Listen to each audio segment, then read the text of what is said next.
Welcome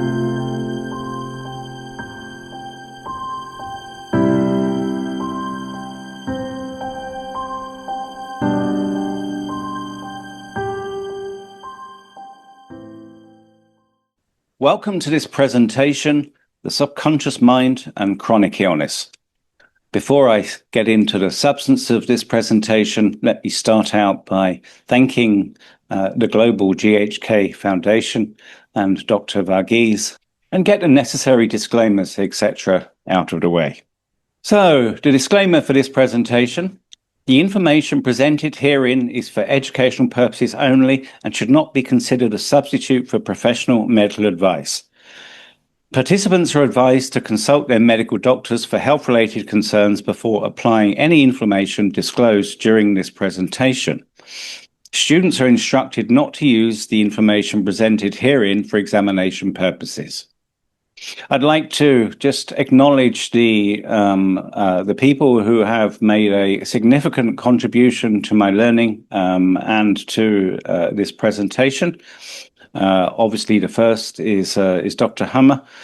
Dr. Richard Geert Hammer was the founder of the body of medical knowledge, Germanische Heilkunde, most closely translated into English as Germanic Healing Knowledge, previously known as Germanic New Medicine.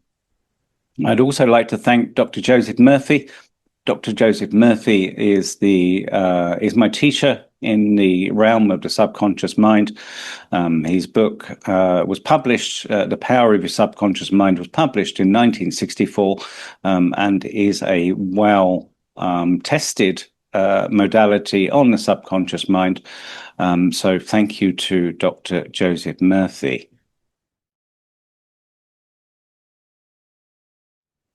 The first question I'd like to address in this presentation is, what is the subconscious mind?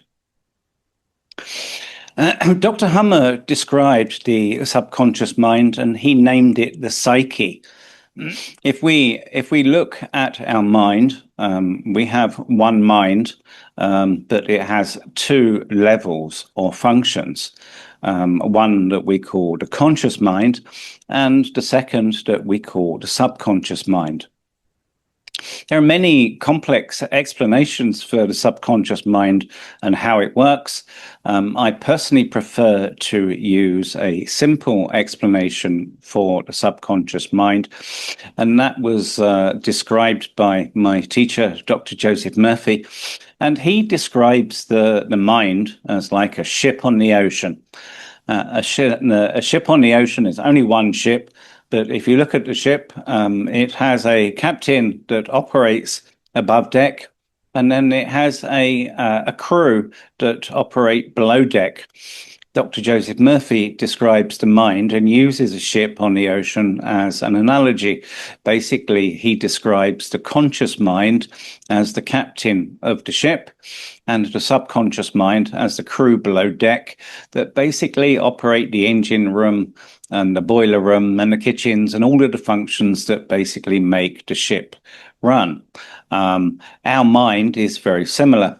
Our conscious mind is like the captain of the ship that gives the directions, and our subconscious mind is like the crew below deck. When you go to sleep at night and your conscious mind is no longer active, you still breathe and your heart still pumps and your digestive system still digests food. All of those functions are carried out by your subconscious mind. Your subconscious mind also stores all of the memories of your life, including what we call subconscious tracks that I will explain in the next part of this presentation. It's commonly believed that our conscious mind is estimated to be between 3 to 5% of our problem-solving capacity, and our subconscious mind is 95 to 97% of our problem-solving capacity. So a huge part of our ability to solve problems lies in learning to manage and manipulate your subconscious subconscious mind using your conscious mind. The subconscious mind is where all of the action is. It's where your biology is run from. It's where your emotional traumas are stored. And as I mentioned earlier, it's where subconscious tracks are stored that basically re-trigger health conditions and health problems to start running again. One of the key characteristics that's very interesting of the subconscious mind is basically it has no sense of time or space. So if you had a traumatic experience 20 years ago, as far as the subconscious mind is concerned, that's today. 10 years ago was today, 5 years ago was today. Everything as far as the subconscious mind is concerned is today. So you need to keep that in mind, that although you may have experienced, had a bad experience 20 years ago, as far as your subconscious mind is concerned, that was today. So do keep that in mind. What are subconscious tracks?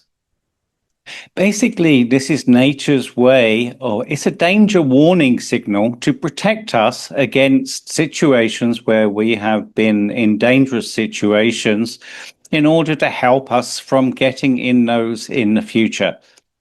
How does this work? Well, let's say we are in an unexpected multi-car pileup.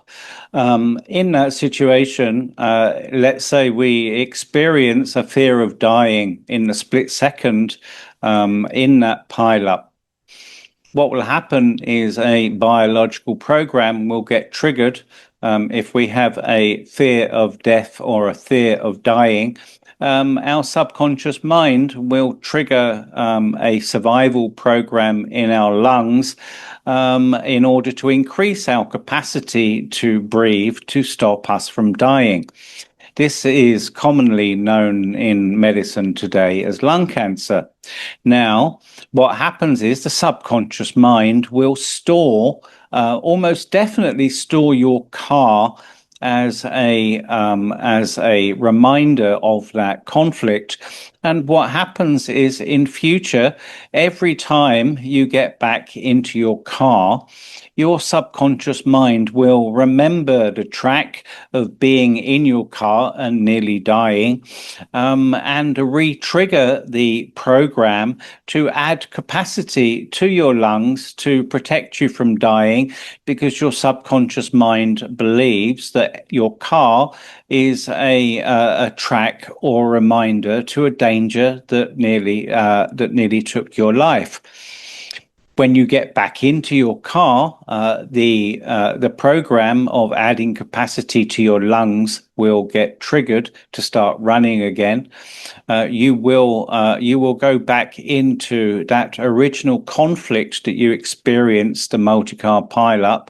At least biologically, your hands and feet will immediately become cold because you are now back in conflict activity. And whilst you stay in your car, the capacity will be added constantly to your lungs. This is a typical type of situation that can lead to chronic lung conditions like sarcoidosis. Now, when you get out of your car, your subconscious mind will then switch that program back off again. Your hands and feet will become warm again, and that program will stop.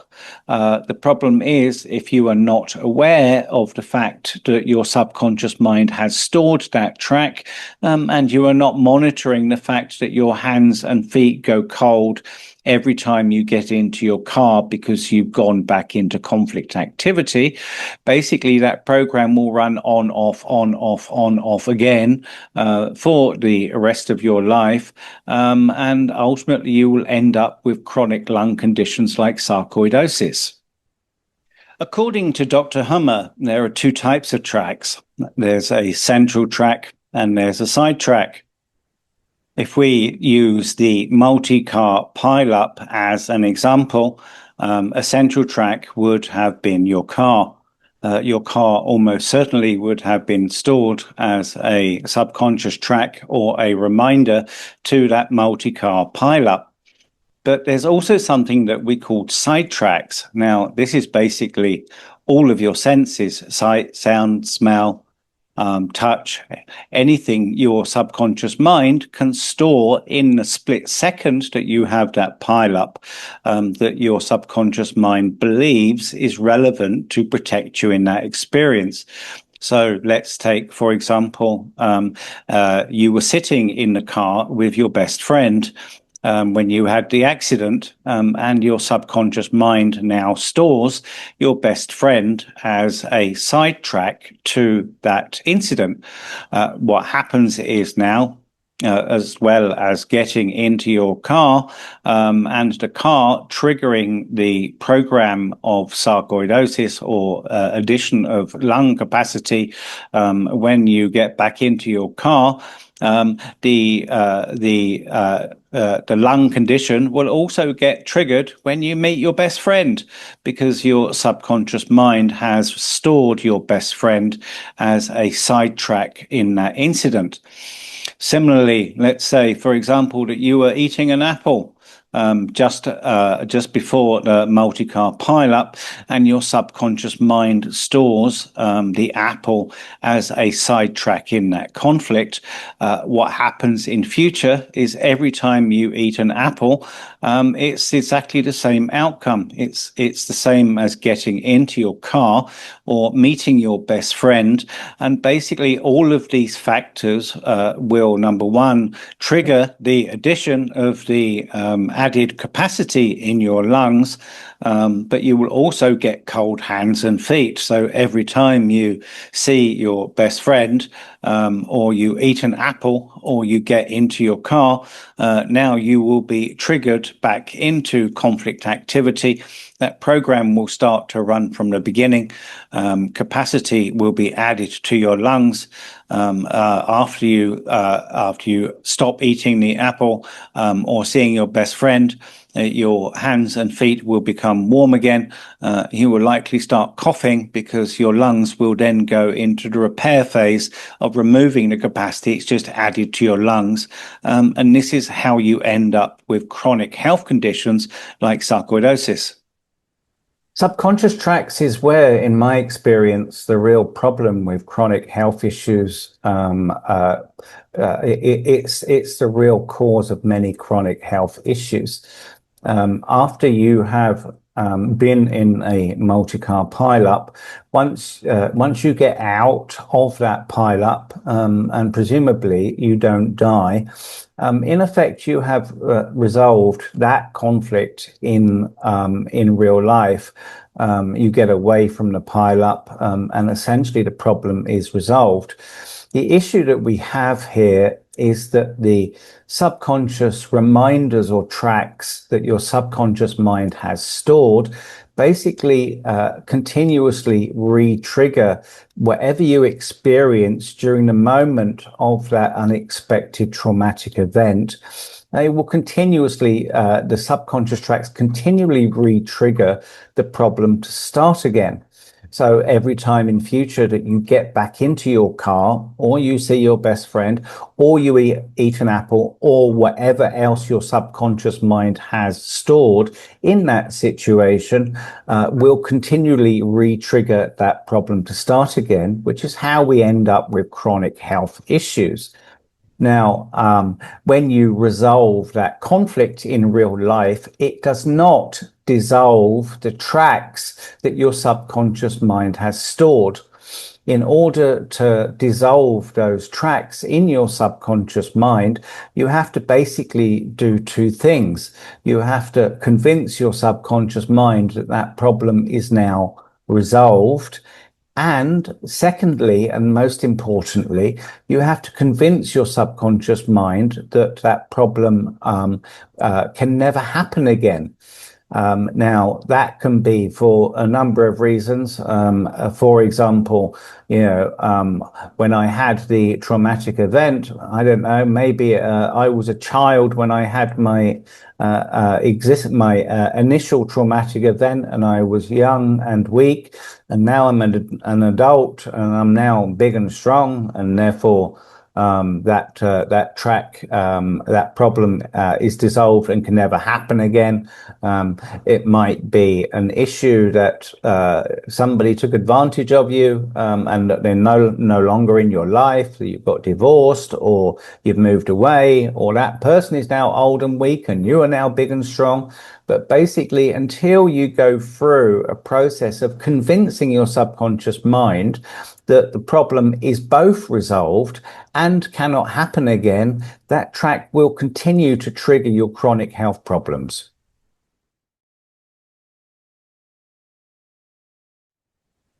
Dr. Hummer's biological solution. Dr. Hummer developed the biological solution, and it has two key pillars.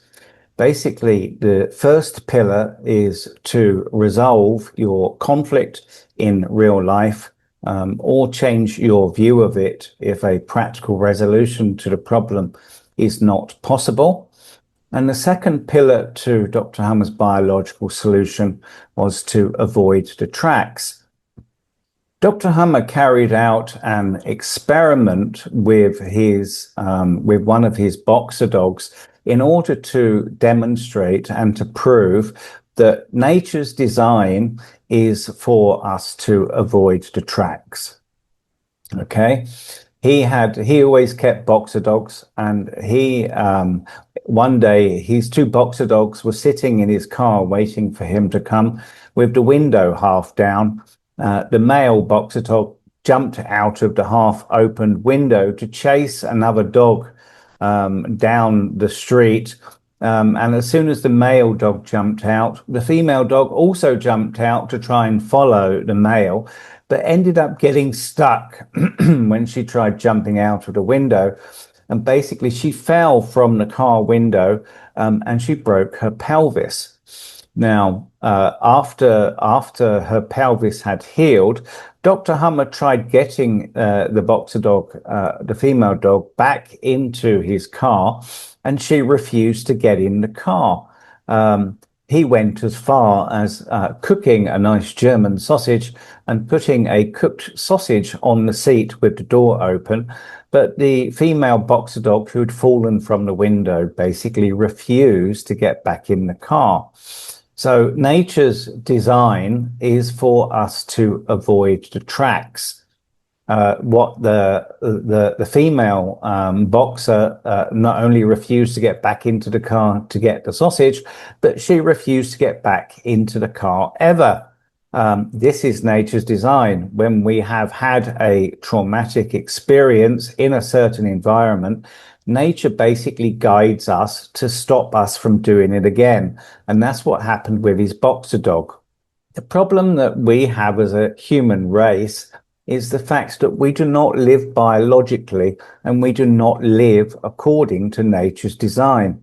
Unlike the boxer dog who refused to get back into Dr. Hummer's car again, we live generally blissfully unaware of the subconscious tracks that our mind has stored. So if we have a multi-car pile-up, and our subconscious mind stores our car as a track to that conflict, basically we happily get back into the car again, and we do not notice that our hands and feet have gone cold and that we've gone back into conflict activity again, and that the survival biological program of adding capacity to our lungs has been triggered on again.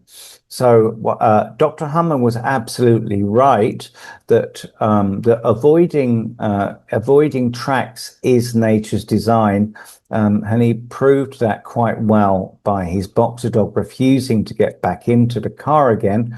The challenge that we face today is that, number one, we are very often unaware of the tracks that our subconscious mind has stored, and number two, many of our conflicts happen with our close loved ones. The more important things are to you, the more probability is that there's going to be a conflict, and your subconscious mind is basically going to store your near and dear and your loved ones as a track or reminder to a conflict that you experience in life. So whilst avoiding the tracks is nature's design, the question that I had to ask myself is, what happens if you cannot avoid the tracks? What happens if your life partner, or your parents, or your children, or your house is the track that your subconscious mind has stored? How do you manage with symptoms and chronic health problems when it's not possible for you to avoid those tracks? That's the question that I've spent many years asking, and ultimately found answers to. So I will take you through each of the exceptions that I have found to Dr. Hummer's biological solution, and why you can only solve many problems that I've experienced in life by using the power of your subconscious mind to resolve them. What happens in life in situations where you cannot avoid a track? I'll give you one of my personal case studies and examples.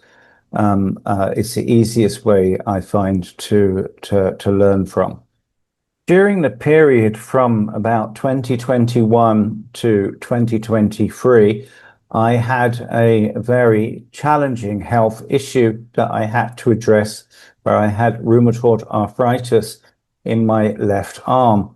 The pain started in the middle of my bicep and went down my arm to my right thumb. This rheumatoid arthritis was triggered by huge fights and disagreements that I had with my wife during that period of time, where our lives essentially diverged, and she, working for the American government, was mandated to follow certain medical interventions. And I was not, and I had done lots of research on these interventions, and had serious concerns about them when they were being mandated. The fights and arguments I had with my wife basically ended up triggering a rheumatoid arthritis program in my arm. And my wife was a central track to that conflict. And many of the fights that we had were in our residences, which basically meant that my residence and my wife's residence were both loaded with sidetracks of memories that my subconscious mind had stored. So I ended up in a complex mess of both central and sidetracks that I had to navigate my way through. Now, at the beginning of the process of getting rheumatoid arthritis, according to Dr. Hummer's biological solution, step number one is to either find a real life resolution to the conflict, or to change my view on it. Both of those were very, very challenging, because ultimately, especially at the beginning of that process, the possibility of being able to resolve the conflict was very difficult, because we were in an environment of mandated medical interventions, of which my wife was mandated to take. During the process of experiencing that rheumatoid arthritis, I was successfully able to downgrade the pain from 9 or 10 on 10 to 3 or 4 on 10. But very often I had to downgrade or attempt to switch that pain off hundreds of times per day, because I was in such a complex mess of subconscious tracks that had been stored. I would sit down with my wife watching TV, and the majority of the time I would sit there talking to my arm to switch off or downgrade the pain, because she was a central track to the conflict. And the question is, how did I resolve that conflict? but we had some form of real life resolution after taking a certain number of mandated medical interventions. The mandates ended, and my wife committed that she would not take any more of those interventions. So I had a partial resolution to the conflict when she committed that she would not take any more of those. And ultimately, the resolution came in about 2023 from memory, where suddenly the virus that magically appeared seemed to magically disappear. The flu that had also magically disappeared during this time magically reappeared.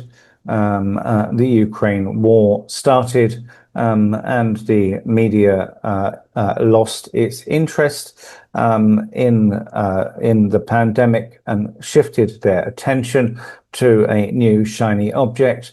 Basically, the problem was then resolved, and I was able to switch that rheumatoid arthritis off and finally resolve the issue. The challenge I faced during this time of experiencing rheumatoid arthritis is that even if I could have resolved the situation in real life and fulfilled the first pillar of Dr. Hummer's biological solution, the question is, how would I have avoided the tracks? My wife was a central track to the conflict, and basically my residence was absolutely loaded with sidetracks. So according to the standard rules of the biological solution, the only option available to me to resolve that issue essentially would have been to divorce my wife and to move house. Now, this was not a solution that I felt was viable. I did not want to divorce my wife or move house. So the question is, in these situations, how do you resolve these? How do you resolve these chronic health issues if you cannot avoid the tracks?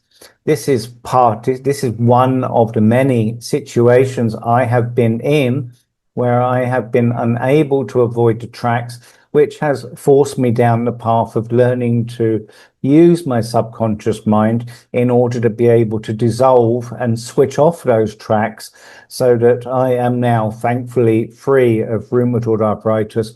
I lived with constant pain for about an 18-month period.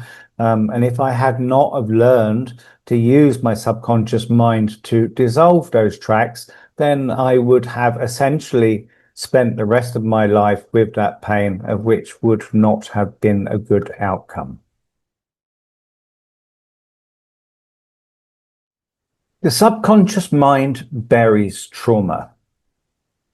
If we had every trauma we'd ever gone through in life available to our conscious mind, we would be miserable. The subconscious mind buries trauma essentially to protect us from that. Now, the problem with the subconscious mind burying that trauma, and I learned this early in my days when I first started to read brain CT scans. I would go through somebody's brain CT and say, oh, you have had a fear of death conflict that has triggered the survival program in your lungs. And they would turn around to me and say, no, I haven't. If our subconscious mind buries trauma, then essentially we do not have conscious access to that trauma. And as far as we are concerned, we have not experienced it.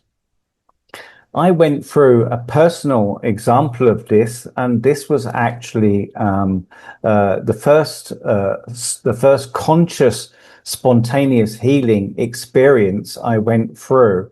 What happened is in 2013, I bought myself a Vespa, a motorcycle, to get around my city because the traffic is terrible.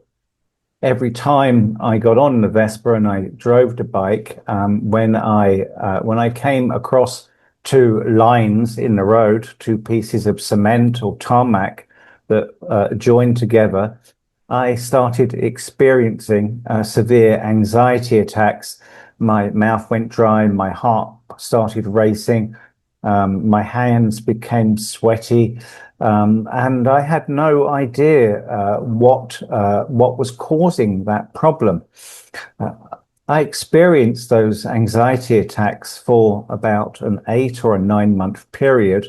And I spent that time scratching around in my subconscious mind to try to find out why it was triggering anxiety attacks every time I got on my Vespa. After 9 months, 8 or 9 months, my subconscious mind released to me an incident that I went through in Bali in 1997. I hired a bike when I was on holiday with my girlfriend in Bali, and we were driving along the highway. And basically, what happened is this track in the road, about 4 inches wide and 10 meters long, opened up in the highway, and my front wheel got trapped in that rut, and basically myself and my girlfriend were thrown off the bike at a reasonably high speed, and we both got hurt. Now, my subconscious mind had both stored down the line in the road as being dangerous and buried that event so that I had no conscious access to it.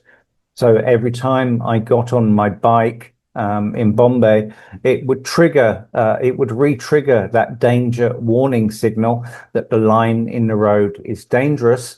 But of course, I had no idea why my subconscious mind was triggering that, because I had no conscious access to the event that happened in 1997, because my subconscious mind had buried it.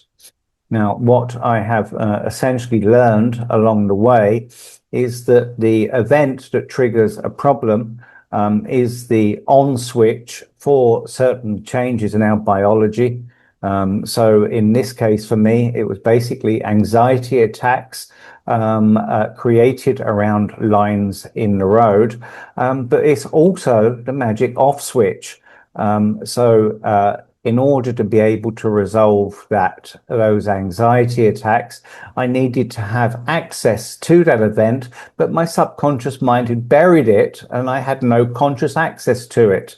So if you only solve problems using your conscious mind, this is one particular type of problem where your subconscious mind buries the initial event that basically you will be unable to solve. You can only solve this problem by learning how to get your subconscious mind to get the originating event, which is the on switch, and the off switch to surface in your conscious mind. So ultimately, after experiencing anxiety attacks for a 9 month period, once my subconscious mind allowed that memory and that event from 1997 to surface to my conscious mind, when I consciously connected, when I said, okay, now I know why I'm experiencing anxiety attacks because of the line on the road, because you've stored the line on the road from the accident in Bali in 1997 as dangerous. Now, what happens is when you consciously connect the originating incident to the symptoms that it's creating, it triggers a spontaneous healing, and your subconscious mind essentially says, okay, now you are consciously aware of the danger. I do not need to keep reminding you of it. So the subconscious mind steps back, and then essentially the symptoms that you were experiencing at that point in time end. So after I consciously connected the lines on the road in my home city to the accident I had in Bali in 1997, the anxiety attacks were switched off, and I never experienced them again. The conscious and subconscious mind experience the same event differently. What do I mean by this? Let me give you, again, another case study of mine where I experienced this, this very event. In 2019, I got cancer in my jaw. And what happened is it was triggered by a 5-second argument with my wife. Okay. In my conscious mind, whatever, it was a 5-second argument and it was no big deal. In my subconscious mind, it triggered a cancer in my jaw. And I went through a month of excruciating pain in my jaw whilst the tumor was being added to my jaw. And I got to a point of desperation where, for the life of me, I could not identify the event that triggered this program to start running in my jaw. How did I solve the problem? Well, I know the storehouse of all knowledge of everything that's gone on in my life is my subconscious mind. So I made a subconscious command before I went to bed at night. I demanded that my subconscious mind release to my conscious mind the event that triggered this program to run in my jaw. And basically, that was released to me in a dream. And it was the fact that I had this 5-second argument with my wife a month previously. But the question is, if you're in a situation where in your conscious mind you have not experienced something as traumatic, but your subconscious mind has experienced something as traumatic, which happened in my case, then basically, how do you resolve that conflict using your conscious mind? The answer is you cannot, because in your conscious mind, you did not perceive it as being traumatic, but in your subconscious mind, you did. You can only learn to solve these types of conflicts again when you do not have conscious access to a problem, by learning to give very specific commands to your subconscious mind in order to get it to both release the information to you. And then what did I do after that? Once the information was released to me in a dream, I used that information to consciously connect the symptoms that it had created in adding the tissue in my jaw to basically to switch that cancer program off, of which I then did successfully. And then spent the next few months with the taste and smell of rotting flesh in my mouth and sinuses, which is essentially the tuberculosis mycobacteria rotting that tissue that was added to my jaw, that unfortunately removed the tumor, the added tissue, but also destroyed my jaw and made my teeth fall out, which I have subsequently had 2 reconstructive surgeries with bone grafts and implants put into my jaw in order to be able to replace the teeth I lost during that process. But if I had not had the ability to be able to resolve that conflict using my subconscious mind, I've seen people who have gone through the oncology route to resolve jaw cancer, and the outcome is by far worse than what I experienced. So learning to use your subconscious mind, this is another situation where your conscious mind and your subconscious mind experience an event differently that can only be essentially solved in your subconscious mind.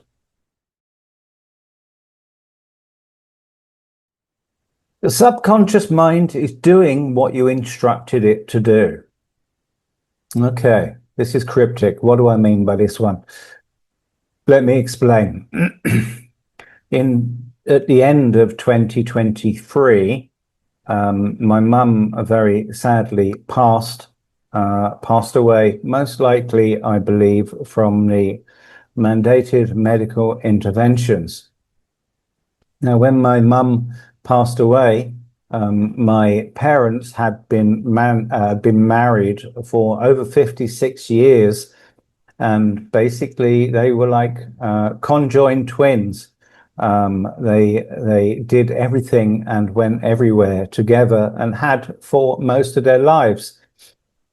I had the belief at the time, and for many years previously, that my parents were so codependent that basically when one of my parents passed away, I strongly believed that very soon after the other one would follow, because I could just not see a situation where my parents could live independently without each other.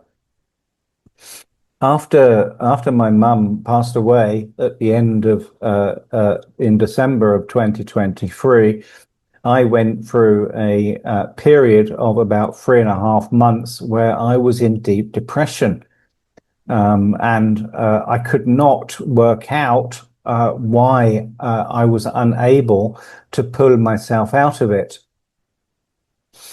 When you're in this situation, it's very difficult, obviously, to think clearly. So I approached one of my study partners, Mr. Sham Mehta, and explained the situation that I was in. And he basically said, Danny, just monitor your unwanted negative thoughts, and it will lead you in the direction of why you are unable to basically pull yourself out of the depression. When I monitored these unwanted negative thoughts, what I observed basically was that what kept coming up was my dad. And then the penny dropped. I have been programming my subconscious mind for as long as I can remember to tell it that when one of my parents passed away, that the other would pass away soon afterwards.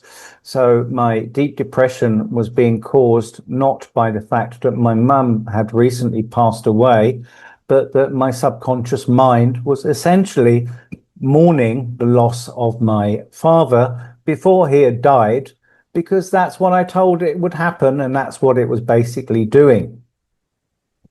When I realized that my subconscious mind was just doing what I had programmed it to do, on a Tuesday night, I had a stern discussion with my subconscious mind and said, subconscious mind, you know, I've been telling you for years that basically when one of my parents passed away, the other one would follow.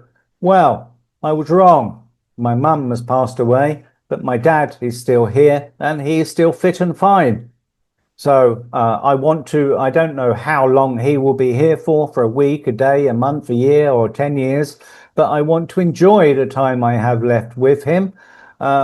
Please switch off the depression that you have put me into, expecting him to pass away. Now, that's what we call rewiring of the subconscious mind. When I went to bed on the Tuesday night, I was in deep depression.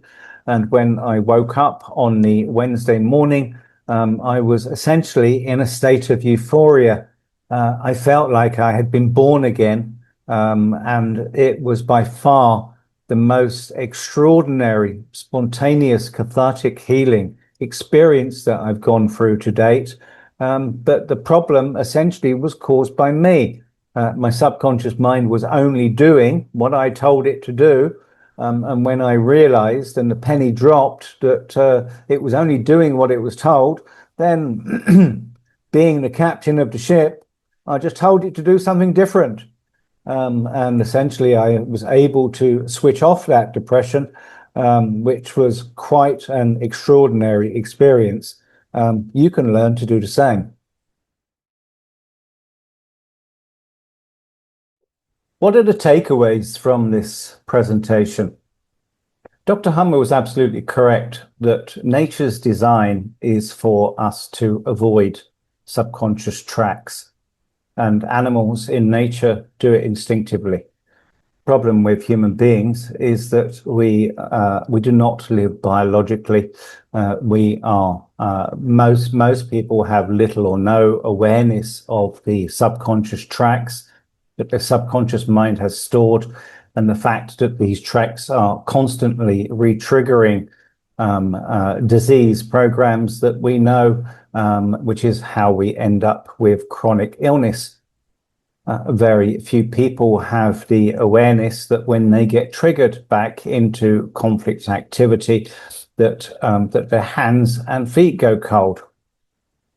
Now, the question you have to ask yourself is, how likely is it that your life partner, or your parents, or your children, or your residents will be either central tracks or side tracks to conflicts that you experience?